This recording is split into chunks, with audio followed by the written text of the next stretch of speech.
Tous vaccinés, tous protégés. Vous l'avez entendu sur tous les plateaux de télévision. Aujourd'hui, c'est le nom de cet ouvrage, l'ouvrage d'un lanceur d'alerte. Christine Coton, bonjour. Bonjour Élise. Alors, pour vous présenter, vous êtes biostatisticienne, spécialisée dans les datas, les données, donc d'essais cliniques. Vous avez été PDG d'une société de recherche sous contrat. En gros, en résumé, c'est un sous-traitant des laboratoires pharmaceutiques, si je dois simplifier. Et vous avez travaillé sur les essais cliniques menés par Pfizer. Alors peut-être, pour commencer, une des dernières informations dont on dispose, l'Afrique du Sud, la justice en Afrique du Sud, a révélé les contrats Pfizer en montrant des clauses inacceptables selon certains. Quel est votre point de vue ? Alors, effectivement, dans les contrats, là, le contrat Afrique du Sud Pfizer, on voit la prise de risque de l'État, du gouvernement, à signer donc des commandes, à commander un produit sur lequel on a clairement des informations où on nous dit que la tolérance finalement à long terme on ne sait pas trop et l'efficacité on ne sait pas trop non plus. Alors moi j'ai justement une remarque là-dessus, d'ailleurs je l'ai pris. J'ai pris la page qui nous intéresse parce que moi là-dedans j'ai repéré quelque chose qui à mon sens est très important pour les avocats. C'est-à-dire que nos amis nous disent dans la fourniture du produit, là c'est à la page 8, ils nous disent « Nonobstant les efforts et les dates prévues dans le calendrier de livraison provisoire, les parties reconnaissent que le produit a terminé les essais cliniques de la phase 2-3. » Elle est bien bonne celle-là. En avril 2021, mais elle risque pas qu'on a terminé la phase 3 puisqu'elle commence en juillet 2020 et qu'elle dure 2 ans. Donc on voit mal comment en avril 2021, à la date où on signe ce contrat, on n'ait pu terminer les essais Pfizer. Surtout qu'en avril 2021, ils nous sortent le rapport sur les adolescents, peut-être qu'on va en parler au fur et à mesure, dans lequel on a clairement exprimé en manquement, enfin, ou information manquante, qu'on ne sait pas sur la transmission, on ne sait pas sur la mortalité, on ne sait pas sur les cas symptomatiques, on ne sait pas la protection, on ne sait pas la tolérance à long terme, enfin bon, bref, on ne sait rien. On ne sait pas grand-chose et en Europe, on ne sait pas non plus quelles sont les clauses du contrat exactes puisqu'on n'en dispose pas. Ben non, on l'a toujours pas vu ce contrat. Enfin, apparemment, les députés européens l'ont vu. Ils n'ont pas eu le droit d'en avoir une copie. Enfin, c'est une vaste mascarade. Avec toute une partie qui était biffée, noircie. Voilà.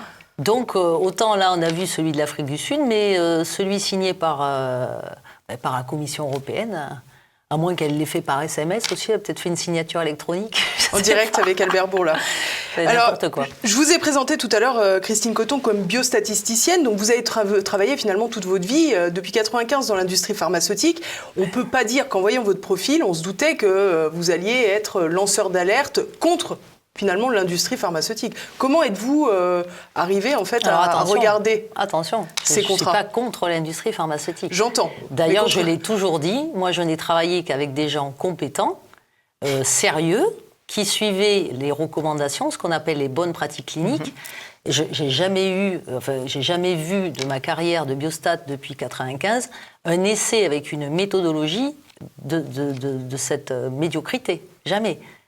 Parce que, justement, le rôle du biostatisticien... Alors, qu'est-ce que nous dit le LEM ? Le LEM, c'est les entreprises du médicament. Le LEM, sur ce site, on a une fiche de poste du biostatisticien. C'est-à-dire, c'est celui qui écrit la méthodologie, avec éventuellement les professeurs, docteurs, laboratoires, enfin tout le staff avec lequel on réfléchit pour savoir qu'est-ce qu'on va étudier comme critères, combien de fois on va voir les patients, c'est-à-dire les visites et combien on va leur en faire espacé de combien de temps, tout est prévu par avance par ce fameux protocole. Donc le LEM nous dit que le biostat, il a un rôle majeur puisque c'est lui qui valide tous ces critères, qui fait les analyses, etc. Donc à chaque fois qu'on voit éventuellement quelque chose qui ne va pas dans un protocole que nous soumet un client, on le dit, puisqu'on est censé signer le rapport clinique. Donc on ne peut pas signer quelque chose avec lequel on n'est pas d'accord. Donc un biostatisticien, par définition, c'est souvent quelqu'un de totalement incorruptible parce qu'il engage sa responsabilité sur les résultats. Donc moi je n'ai jamais vu depuis 1995, alors j'ai arrêté pendant un petit moment, là je retravaille pour l'industrie pharma, pour des petits labos sur des choses qui m'intéressent, on va dire. C'est plutôt bon signe ? Oui, mes anciens clients reviennent me chercher. Donc, je suis assez contente parce que ça m'a toujours intéressée. Et parce qu'il ne faut pas se leurrer, c'est pas demain la veille qu'on va supprimer tous les médicaments, qu'on n'aura plus besoin de pansements, de ce qu'on appelle les medical devices, de prothèses. Bon, tout ça, il faut bien qu'on ait des gens qui les produisent et qui continuent à les fabriquer et puis avoir de l'innovation là-dessus. Tout n'est pas à jeter dans Bien sûr.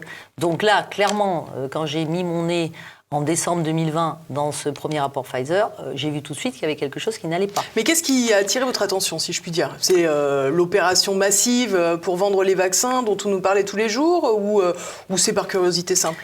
Au départ, je le dis dans le livre, on m'a demandé d'aller regarder ce document où je ne pensais pas trouver autant d'erreurs. En fait, c'est même pas des erreurs, c'est-à-dire que c'est des problèmes méthodologiques. C'est-à-dire que c'est des choses qu'on peut contredire dans la façon de gérer l'étude, de la façon de gérer les participants, de choisir les critères, de choisir les temps de mesure.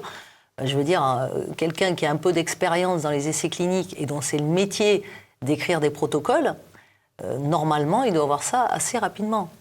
Alors que là, toutes les agences de santé ont validé ce critère principal qui ne mesure pas la maladie, qui est complètement bidon, parce qu'il n'y a pas d'autre mot. Et on l'a bien vu en vie réelle, on n'a jamais eu 95% d'efficacité. Mais jamais. Qui a vu 95% d'efficacité sur cette planète? Alors j'ai retrouvé justement en préparant cet entretien une déclaration d'Olivier Véran qui était encore plus sidérante, qui disait c'est 95% d'efficacité, de quoi on ne sait pas, et 100% d'efficacité contre le confinement. Ah oui. Ah bon, je ne sais pas ce que ça veut dire. Mais les médecins quand même, Olivier Véran, on a tendance à l'oublier, lui aussi d'ailleurs. Je crois qu'il ferait bien de revenir un peu à la source lui aussi des essais cliniques, parce qu'il ne savait même pas que les essais n'étaient pas terminés. Parce qu'il avait annoncé à la population, les essais cliniques sont finis depuis des mois. Je ne sais pas où, mais non. Parce que vous le redites aussi dans l'ouvrage, il y a quand même un point qui soulève la curiosité de plein de professionnels et de plein de Français d'ailleurs de bon sens accessoirement, c'est qu'entre le temps où on a le génome du virus qui est décrypté, je perds le terme, janvier 2020, 3 mois plus tard, il y a déjà plus d'une centaine de vaccins qui sont à l'étude, dont 73, je crois, sans me tromper, qui sont testés. Ah oui. Et Pfizer commence sa phase 1, je crois, c'est avril 2020. Et ils commencent la phase 3, juillet 2020, et là où ils vont recruter 44 000 et quelques participants qu'on va donc analyser en fin d'année, au mois de novembre, pour fournir ces fameux premiers résultats avec ces fameux 95%, qui en fait ne mesurent que les cas Covid légers ou modérés, confirmés par test PCR, comptés à partir de 7 jours après la dose 2. Donc on voit déjà que ce critère, il est bien précis. Et accessoirement, il repose sur les PCR. Aussi. Mais en termes, on va dire, purement de biais statistiques ou de méthode, ça ne me pose pas de problème. Puisque je ne suis pas censée avoir plus d'erreurs, on va dire, de tests PCR dans un groupe que dans un autre. Bien sûr. Alors que moi, ce qui m'intéresse, c'est la différence entre les deux. Donc, bon, si j'avais eu plus de cas positifs, ça baissait mon efficacité, effectivement. Mais il n'y a pas de raison que que l'écart entre les groupes soit très changeant. Donc voilà, c'est pour ça que moi, j'en parle pas, je ne remets pas en cause ces fameux tests PCR que certains ont remis en cause. Et concernant la durée d'élaboration, justement, si on devait faire une comparaison, même si tout est différent, chaque molécule est différente, qu'elle soit ancienne ou innovante, etc., etc. Mais sur le timing, j'allais dire, pour faire un anglicisme que nos téléspectateurs aiment beaucoup, si vous comparez celui du vaccin Comirnaty, Pfizer, et les produits que vous avez déjà eu à étudier auparavant dans votre travail, comment vous verriez les choses ? Ah ben là, on sait que ces vaccins, ils ont fait l'objet d'un développement accéléré. Alors, tous les vaccins Covid, on commence la phase 2, la phase 1 n'est pas terminée, on commence la phase 3, la phase 2 n'est pas terminée, on met sur le marché un produit après avoir analysé, on fait une analyse intermédiaire au bout d'un suivi à 3 mois uniquement, donc on a 3 mois de recul. Quand on nous dit c'est efficace, on a 3 mois de recul avec 50% des gens suivis moins de 2. Et on nous dit c'est bien toléré. Oui, sur la période qu'on a analysée dans l'essai clinique. Donc 3 mois maximum, avec 50%, donc 18 000 personnes suivies moins de 2 mois. Est-ce que ça donne un recul suffisant pour la tolérance? Mais est-ce qu'habituellement, il y a une forme de durée incompressible? On estime qu'il faut une bonne dizaine d'années pour développer un produit. Donc là, on a 325 jours, je crois. Est-ce que, je fais l'avocat du diable, c'est aussi mon travail, mais est-ce que finalement, dans le cas d'une pandémie, comme c'était le cas avec le Covid-19, est-ce que ça ne justifiait pas d'accélérer justement l'élaboration de ce vaccin? Si, probablement, mais ça ne se justifie pas de ne pas respecter les bonnes pratiques cliniques et ça ne justifie pas de choisir des critères qui ne mesurent pas correctement la maladie. Donc oui, on pouvait faire un développement accéléré, ça existe d'ailleurs. On aurait pu le faire. C'est-à-dire qu'on a des systèmes, ça s'appelle les fast track, rolling review, c'est-à-dire c'est revu au fur et à mesure pour pas que ça prenne trop de temps à la fin. Les fast track, c'est des systèmes pour accélérer la mise sur le marché d'un produit. Mais il n'empêche que l'essai clinique dans sa méthode, il doit tenir la route. Mais sur la durée, on va dire totale, on aurait pu la réduire. Oui, bien, aussi ce qui est gênant, c'est que bon, on sort, on va dire dans l'urgence, le vaccin en décembre 2020. Bon, mais après, on analyse aussi à 3 mois de suivi les adolescents, les enfants, les 5-11 ans et les bébés. Ben, ils ne pouvaient pas se dire, bon, on a sorti pour les adultes, maintenant sur les enfants, on va faire une analyse à 6 mois pour voir avoir un peu plus de suivi de tolérance, voir un peu les anticorps, comment ils se comportent à 6 mois, puisqu'on ne les a pas mesurés à 3 mois dans le premier essai, puisque vite, il fallait les mettre sur le marché. Donc non, en fait, on refait exactement le même process. Pourquoi on le refait ? Parce que si on allonge ce temps, au lieu d'analyser sur 3 mois de suivi, on analyse sur 6, à ce moment-là, on voit que les anticorps baissent, puisqu'on le sait depuis le début. C'est pour ça qu'ils ne les mesurent pas. Donc, ils ne peuvent pas allonger ce temps. Mais qui a donné l'autorisation de procéder comme ça ? La FDA, en changeant les recommandations sur l'analyse des vaccins. Alors justement, comment, normalement, il y a des agences de sécurité sanitaire à peu près dans tous les pays. En France, on a la NSM. Aux États-Unis, il y a le CDC, la FDA, etc., qui est censé être le garant de la sécurité sanitaire des citoyens. Comment expliquez-vous le rôle qui a été joué par ces agences à ce moment-là ? Est-ce qu'ils ont voulu avant tout, apporter une réponse à la peur des citoyens, qu'ils avaient plus ou moins d'ailleurs fabriquée, ou est-ce qu'ils ont voulu faciliter les choses à l'industrie pharmaceutique pour des raisons obscures ? Là, en changeant les recommandations, ce qu'on appelle les guidelines, en fait, dans mon jargon de biostat, qui existent pour toutes les activités de tous les intervenants dans un essai, clairement, ils leur ont fait une autoroute pour faire leur cochonnerie. Puisqu'il a, dans ses guidelines, il les autorise à sortir ces fameux résultats au bout de 3 mois de suivi. Ça ne s'était jamais fait. Pourquoi 3 mois ? Pourquoi pas 4 ? Peut-être qu'à 4 mois, on mesurait les anticorps. Et là, qu'est-ce qu'on voyait dès décembre ? Enfin, du coup, ça serait sorti en janvier 2021. Et qu'est-ce qu'on aurait vu ? Les anticorps, ils montent, et puis après, ils baissent. Puis on aurait dit, merci, tu es gentil, Pfizer, mais tes anticorps ne tiennent que 4 mois. Donc, ton vaccin, on ne peut pas te l'approuver. Alors, il y a aussi un chiffre qui m'a beaucoup marqué dans le livre. Vous évoquez l'efficacité relative et l'efficacité absolue, et vous parlez des 95% qui ont été mis sur le devant de la scène par tout le monde, et vous arrivez à 0,84 points. Ça, c'est l'efficacité. Donc, quand on fait juste la différence entre les 2 pourcentages de cas, justement, entre le groupe placebo et le groupe vaccin. Mais je l'ai donné comme indication, mais ce n'est pas un problème méthodologique, ça. Puisque la méthode d'analyser l'efficacité relative, c'est la méthode classique des vaccins. Ils sont tous analysés comme ça. Et on dit la transmission n'est pas étudiée. Elle n'est jamais étudiée dans les essais cliniques vaccins.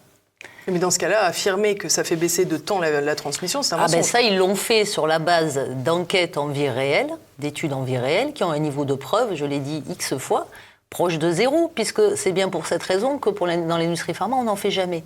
C'est-à-dire, vous prenez des bases de données qui existent déjà.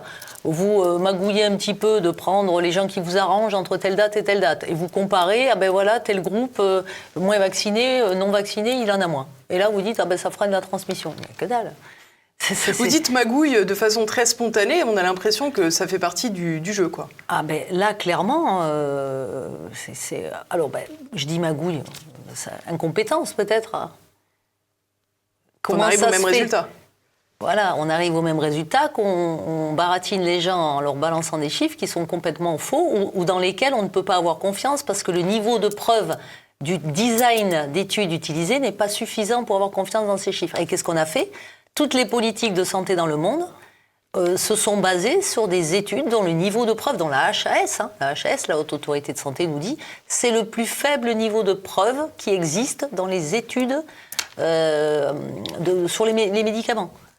Et on fait des politiques de santé là-dessus en disant mais c'est super, on va utiliser ça. Mais depuis quand en fait ? Et s'il suffisait d'utiliser ça, ça ferait bien longtemps qu'on ne ferait plus d'essais cliniques. Pourquoi on en fait alors ? Pourquoi il faut des designs randomisés ? Tout ça, c'est pour supprimer des biais. C'est pour ça que c'est un travail de biostatisticien. Comment je supprime des éléments qui vont fausser mon résultat ? C'est ça mon boulot.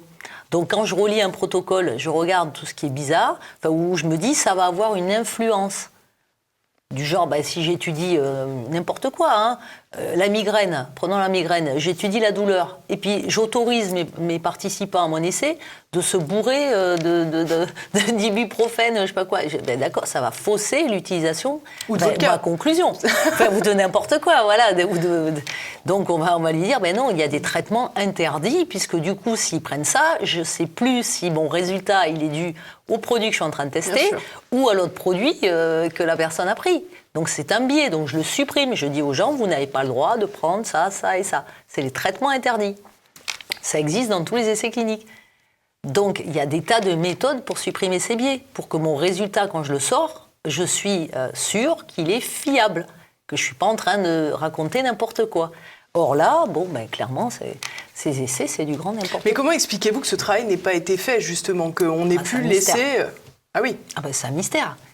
Puisque dans les agences, ils ont parfaitement la compétence de faire ça. C'est-à-dire que ce rapport que j'ai écrit, c'est un travail d'agence de santé, plus que même qu'un biostatisticien. Parce que moi, en étant PDG d'une société de recherche sous contrat, je savais gérer toutes les étapes. Donc de recueil des données, toutes les étapes ensuite, stats forcément, et puis surtout, j'étais assureur qualité.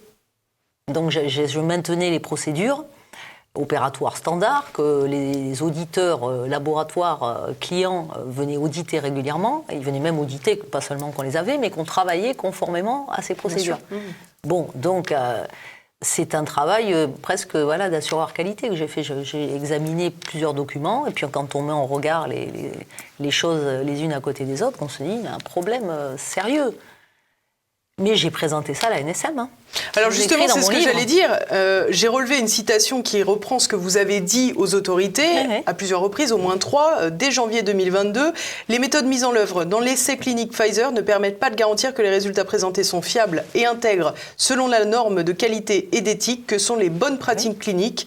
Étant donné les risques identifiés et les informations toujours manquantes, il est donc nécessaire de suspendre urgemment toute vaccination Comirnaty, Pfizer, pour mise en danger de la vie des personnes. Clairement, donc j'ai écrit ça en janvier 2022. J'ai présenté ça à nos chers sénateurs et députés de l'OPEX en avril 2022. J'ai présenté ça à la NSM en juillet 2022. À huis clos, d'ailleurs, vous le dites. Oui, à huis clos. Oui, ils n'allaient pas rendre public mes auditions, c'est évident. Ils se sont fait laminer de haut en bas. Donc. Après, pour des sénateurs qui n'y connaissent rien, c'est logique. Sénateurs, députés, essais cliniques, ils ne connaissent rien, ils ne savent pas, ils n'ont jamais travaillé dedans. Mais la NSM, Donc, ils m'ont dit que ce critère principal, il a été choisi, accepté par toutes les agences de santé du monde entier. Alors, soit il y a un abrutissement des masses généralisé, soit une incompétence généralisée, soit il y a carrément une volonté de mettre ce produit sur le marché alors qu'on sait qu'il a des problèmes. Et là, effectivement, c'est des manquements aux obligations de prudence et de sécurité pour la population. Et alors, vous invitez finalement les autorités à faire arrêter cette vaccination de masse. Réponse, on va faire plusieurs doses. De toute façon, les plusieurs doses, ils les avaient prévues dès le début. Au vu des commandes. Non, puis l'avis de la HAS... de toute façon, on savait déjà qu'ils étudiaient un boost. Qu'ils avaient pour projet d'étudier un boost. On le savait en décembre 2020. Alors pourquoi? Ils ne mesurent pas les anticorps, comme ça ils ne montrent pas qu'ils chutent. Une fois que ça s'est avéré, puisque tout le monde s'en est aperçu, au bout de 6 mois, on dit oui, finalement, ça a chuté, ça ne fait plus rien ce truc. Là, on sort le boost du chapeau qu'on a prévu depuis le début, et on nous dit, il va falloir faire une 3e dose, parce que malheureusement, les anticorps chutent. Oh là là, c'est vrai qu'on ne pouvait pas s'en apercevoir avant. Donc, enfin... non, puisqu'on ne les mesurait pas. Non, mais on les voyait très bien sur la publication sur les singes. Alors, moi, je l'ai vu. Monsieur Douste-Blazy l'a vu, puisqu'il avait fait une interview France Info, je crois, où il dit ne faut pas s'affoler, trop mettre d'espoir dans le vaccin Pfizer, les anticorps ne durent que 2 mois. Lui, il avait lu la publi des singes, visiblement. Monsieur Douste-Blazy, il s'est évaporé. Je ne sais pas où il est passé, le garçon. Oui, il a pris la parole 2-3 fois. Et puis c'était terminé. Il s'est évaporé, on ne l'a plus jamais vu. En attendant, il avait raison. C'est-à-dire qu'il a lu la publi sur les singes. C'est là qu'on le voit. Donc tout le monde qui lisait cette publi le voyait. Il faut dire, on voit un graphique. Vous voyez, les anticorps, ils montent et puis ils descendent. Et les anticorps, c'est quoi? C'est la protection, soi-disant, contre la maladie. C'est pour nous empêcher, si j'ai des anticorps, de l'attraper ou qu'elle soit moins grave.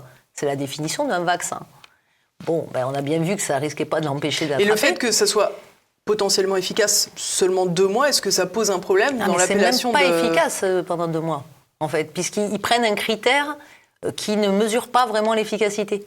Quand on mesure que les cas légers, modérés, comptés à partir de 7 jours après la dose 2, etc., et puis qu'on fait tout un tas de magouilles dans la gestion pour gérer les participants, pour finalement pas reporter, enfin moins tester les gens du groupe vaccin que les gens du groupe placebo, ben ça, clairement, on diminue les cas. Donc, qu'est-ce qu'on fait? On introduit un biais. Ben, c'est limpide. Donc, on introduit un biais, donc mes résultats sont faux. Ben, il faut même pas être sorti de l'accuse de Jupiter, en fait. C'est de la pure logique. La preuve, j'ai suivi. En attendant, on en plaisante parce que votre livre, c'est d'ailleurs un motif d'espoir, est parsemé d'humour. C'est à la fois un livre scientifique, hein, évidemment, mais vous donnez aussi la parole à de nombreuses victimes. Parce qu'il faut en parler aussi. Là, on a parlé d'efficacité, discutable, on l'a bien compris. Mais il faut parler aussi d'un autre sujet très lourd, les effets secondaires. Ah oui. Là, c'est moins drôle. Là encore, l'évaluation des effets secondaires, c'est devenu très rapidement un sujet totalement tabou. Alors, ce qu'on sait dans les rapports cliniques sur les adultes et sur les ados, ben on sait qu'il nous manque déjà des effets graves qui n'ont pas été reportés. Puisque ça, on le sait, on a des victimes des vaccins qui étaient dans l'essai clinique et qui ont failli, enfin qui ont eu des graves troubles et c'est pas reporté dans les rapports. Donc déjà, là, on a un problème encore de bonnes pratiques cliniques. Dans un centre, vous avez quelqu'un qui est à moitié mourant et puis le docteur qui a recruté ce participant, il ne reporte pas. Mais depuis quand? Ça n'existe pas. Donc, voilà. Donc ça, déjà, on sait que la tolérance qui est donnée dans les rapports, elle est fausse. Et après, effectivement, on a cette omerta sur tous les gens qui signalent avoir des effets graves, qui disent qu'ils sont abandonnés par le corps médical ou transbahutés de droite à gauche, qui voient X médecins de toutes sortes pour essayer d'aller mieux, et puis ils ne s'en sortent pas. Des fois pour avoir un simple diagnostic, voire qu'on envoie à moitié en psychiatrie. Bon, là, il y en a une qui n'a pas témoigné, mais elle, je crois qu'elle est restée 1 mois en psychiatrie, ils l'ont assommée de tout et elle ne dormait pas. Je crois que celle-là, elle a passé 3 mois sans dormir. Et je ne sais pas comment, ces gens sont des super-héros. Hein. Parce que certains, quand on voit le traitement qu'ils ont eu, plus toutes les pathologies, et ils continuent à vivre et ils continuent à chercher des solutions. Moi, j'ai énormément d'admiration pour eux, vraiment. Parce que c'est des warriors. Hein. Certains, c'est incroyable. Et alors que des fois, on se dit, là, c'est la fin, ils ne vont pas passer la semaine. Et puis non. Hop, la vie reprend le dessus. Alors certains n'ont pas passé la semaine, je pense au premier témoignage évidemment du jeune Maxime, où vous racontez que finalement encore aujourd'hui la justice n'a pas vraiment fait la lumière sur la cause de son décès. Il a 22 ans, il meurt globalement dans les 5-6 heures après sa première injection, lorsqu'il est à table avec sa belle famille. On parle de ses allergies, notamment aux arachides, qui est allergique est avérée. Toutefois la prise d'arachides ne l'est pas visiblement. Et vous expliquez par exemple que dans l'autopsie qui est faite de ce jeune garçon, c'est son ce papa, jeune homme, en fait, qui a témoigné, qui m'a écrit le témoignage. Qui explique que dans l'autopsie, par exemple, on dit qu'il n'y a pas de traces d'allergie sur le bras au niveau de l'injection, alors qu'en réalité, ils prennent l'autre bras, le bras où il y a eu la piqûre d'adrénaline pour le réanimer. Enfin, c'est surréaliste un peu quand même. Ah ben là, on voit le niveau des experts qui font les expertises des victimes des vaccins pour arriver à conclure que non, il ne se passe rien en fait. Et on a ce problème pour tout, hein. C'est-à-dire ces experts qui sont mandatés par la justice, on se retrouve avec des expertises, quelquefois, qui sont vraiment d'un niveau pitoyable. On se dit, mais c'est un médecin expert qui a écrit ça, mais c'est pas possible. On a l'impression que n'importe qui aurait fait mieux. Donc voilà, est-ce que ces gens ont des pressions ? Est-ce que c'est pas l'envie un peu de tout mettre sous le tapis ? Parce qu'on voit aussi avec une autre victime qui va voir sa généraliste, qui lui dit « Oh, j'hésite un peu », la généraliste lui répond, parce qu'elles sont plus ou moins amies, « Bon, t'es gentil, je t'ai gardé une dose, je vais pas pouvoir la caser dans la demi-heure qui suit, donc je vais l'acheter, donc tu tends ton bras » et c'est surréaliste, c'est pas des pratiques de Lucie, médecin. Alors qui va mieux aujourd'hui, parce qu'elle a repris quand même un peu d'énergie, elle a récupéré pas mal d'énergie, mais elle a toujours ces douleurs absolument atroces dans le cerveau. Et on voit que là, pour alerter la pharmacovigilance, la généraliste, elle n'est pas très favorable. Ah non, mais aucun. Mais comment on explique ça ? Ça, c'est un grave manquement, puisque ça fait partie des obligations des médecins de le faire. C'est un grave manquement de ne pas reporter des cas comme ça sur les sites de pharmacovigilance pour que les agences puissent calculer les signaux, les fameux signaux de sécurité, où là, on va dire, attention, on a un problème avec tel vaccin sur telle pathologie. Si les docteurs ne le font pas, comment on peut calculer des signaux ? Et les docteurs ne le font pas, pourquoi on ne sait pas ? Alors, des fois, par manque de temps. C'est-à-dire, certains, ils sont très bien conscients. Ah, mais ils ne peuvent pas, ça prend trop de temps. Mais c'est de l'inconscience, en fait, de ne pas le faire. Alors, je sais, s'il y en a qui nous écoutent, oui, d'accord, c'est long. Mais tous ces gens qui ne reportent pas les effets, ce sont des criminels. Parce que on ne calcule pas les signaux correctement et on continue à nous dire que tout va très bien. Alors qu'on a sûrement beaucoup plus de signaux que ce qu'on a noté dans les rapports de la NSM. Et pas de report, pas de problème. Certes. Dans la façon, dans la collaboration, j'allais dire, avec du corps médical, d'une grande partie du corps médical, parce qu'évidemment, il faut aussi parler des soignants suspendus qui, eux, ont payé très cher leur opposition à la politique sanitaire. Les autres ont collaboré massivement aux opérations de vaccination massive. Au vu des informations que vous nous donnez, est-ce que finalement, il n'y a pas un manquement dans le devoir... dans le serment d'Hippocrate, tout simplement. Non, mais il y a des manquements partout dans cette histoire. Il y a de graves manquements des agences de santé qui ont autorisé un produit qui n'aurait jamais dû être autorisé. Il y a de graves manquements des docteurs qui se sont précipités à vacciner sans lire aucun document source, même pas la notice, puisqu'ils ne savaient même pas où elle se trouvait. Mais depuis quand on se précipite comme ça sur un produit nouveau, une maladie nouvelle, sans même lire la notice ? Est-ce qu'on n'a pas l'impression que, c'est ce qu'on voit aussi un peu dans les hôpitaux, que les médecins ont été un peu fonctionnalisés et que quelque part, on leur dit c'est très bien, il faut administrer ça, et qu'ils ne se rendent même plus compte que leur responsabilité normalement est engagée ? Ben oui, mais certains vont finir au tribunal. Hein. Enfin, ça ne se passe pas, ça, pour le moment. Mais ça ne se passe pas parce que tant que la justice classe les affaires et tout ça, ça ne se passe pas. Mais il viendra un temps où ça va se passer. Puisque certains, ils vont attaquer leurs médecins. Donc, ils parlent avec les victimes. Alors, on a plusieurs solutions. Soit on attaque l'agence de santé. Bon, certains ont choisi ça, comme Pascal Najadi en Suisse. Il a attaqué l'agence de santé. Le procureur a classé la plainte. Il a attaqué le procureur. Il y en a qui ne se laissent pas abattre. Hein. Bon, donc, ça va bien. Il viendra un temps où ça ne sera pas des victimes totalement inconnues aux quatre coins de France qui meurent. Ça sera des fils ou des filles de policiers, ça sera des femmes de juges. Puis là, on en reparle si les plaintes seront classées. Alors justement, j'aimerais revenir sur le sous-titre de votre ouvrage « Vaccin Covid-19, chronique d'une catastrophe sanitaire annoncée ». Pour vous, la catastrophe, elle est derrière nous, elle est en cours ou elle est à venir ? Ah, elle est en cours.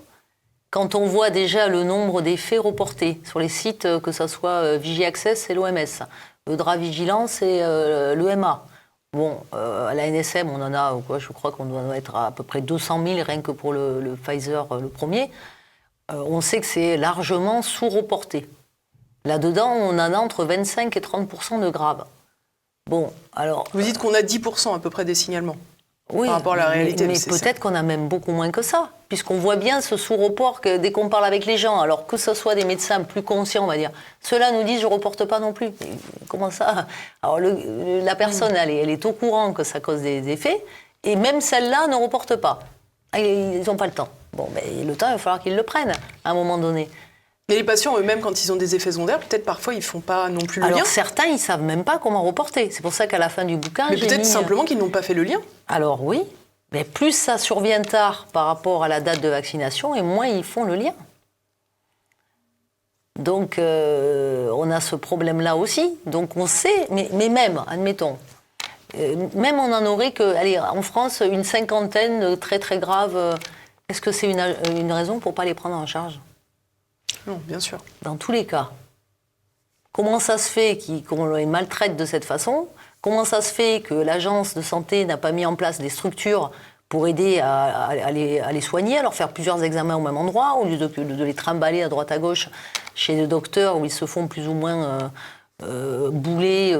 Il faut qu'ils fassent des kilomètres et des kilomètres parce que les docteurs, c'est difficile. Les quelques-uns qui essaient de les prendre en charge correctement, qui a pitié, entre guillemets, qui fait bien son boulot, le gars il est débordé, donc il n'y a pas de place. C'est très compliqué pour ces gens-là. Et sur donc, le plan... il y en aurait même on va dire une centaine en France de vraiment ces gens laissés à l'abandon, on va dire. On va continuer à les laisser à l'abandon longtemps comme ça ? Bien sûr. Alors On a le que ça, sentiment j'en ai parlé à la NSM de ces gens-là. Hein. Je leur ai dit combien de temps là, on va les laisser agoniser. Ils devaient vous répondre? Ah ben non, ils m'ont dit non, qu'effectivement, il fallait prendre en charge. Bon, c'était en juillet 2022. Ils attendent toujours, évidemment. Je sais pas, on attend le déluge, le retour de Noé. Alors, il y a quand même une réponse qui a été formulée pour une partie des victimes des effets secondaires, notamment ceux qui ont eu des myocardites ou des péricardites. On leur a expliqué que finalement, c'est pas si grave. Oui, bah c'est sûr. Je sais pas, c'est les gens qui ont dit ça, est-ce qu'ils ont lu la définition d'une myocardite ou d'une péricardite? Là, on le voit, hein, aux États-Unis, ils en parlent beaucoup. Il y a beaucoup de publis qui continuent à sortir sur ce sujet. Ça ferait des séquelles dans le cœur et bon, c'est loin d'être pas si grave. Dans votre livre, d'ailleurs, il y a un jeune garçon qui ne peut plus faire de sport, la mère est tétanisée à l'idée qu'il lui arrive quelque chose dès qu'il sort de chez lui. Enfin, c'est assez épouvantable, quoi. Il a 14 ans. C'est ça. Ah mais non, mais c'est pas grave. Donc soit c'est pas grave, soit ça n'a rien à voir avec le vaccin. Voilà. Bon là, évidemment, ils ont reconnu que ça avait à voir, hein, les myocardites, péricardites. Oui. C'est même ceux qui sont à peu près le mieux pris en charge, parce qu'ils ont été pris en charge assez rapidement. Mais finalement, les gens ont une partie de leur vie foutue, mais ça continue à pas être grave. C'est des dommages collatéraux. Oui. On a le sentiment, et c'est quelque chose qui m'a frappé chez vous en vous lisant, c'est que vous avez encore l'espoir, et d'ailleurs on le sait, vous avez été en justice aussi, donc c'est donc que vous avez encore confiance en la justice. Ah oui, c'est vrai, je dois être l'une des rares. Oui, j'ai tout à fait confiance dans la justice. C'est une question de temps ? Oui. Pour moi, c'est une question de temps. Mais voilà, quand ça touchera leur famille, on en reparle. Parce qu'il n'y a aucune raison, parce que je suis statisticienne, aucune raison en termes statistiques que les familles des policiers, des gendarmes, les policiers c'était pas obligatoire, mais beaucoup l'ont fait quand même, des gendarmes, même des politiques, hein, parce que là on le voit à l'Europe, ils doivent être tous vaccinés, bien vaccinés, bien protégés, il n'y a aucune raison que ces gens n'aient pas d'effets indésirables. Aucune raison. D'ailleurs, peut-être que certains en ont déjà, peut-être que certains même en sont déjà morts. Mais encore une fois, tant que le lien n'est pas fait, donc viendra un moment où mettre la poussière sous le tapis pour faire plaisir à nos amis Pfizer, Moderna et tutti quanti, je pense que ça ne se fera plus. Donc oui, j'ai tout à fait confiance en la justice. Ouais.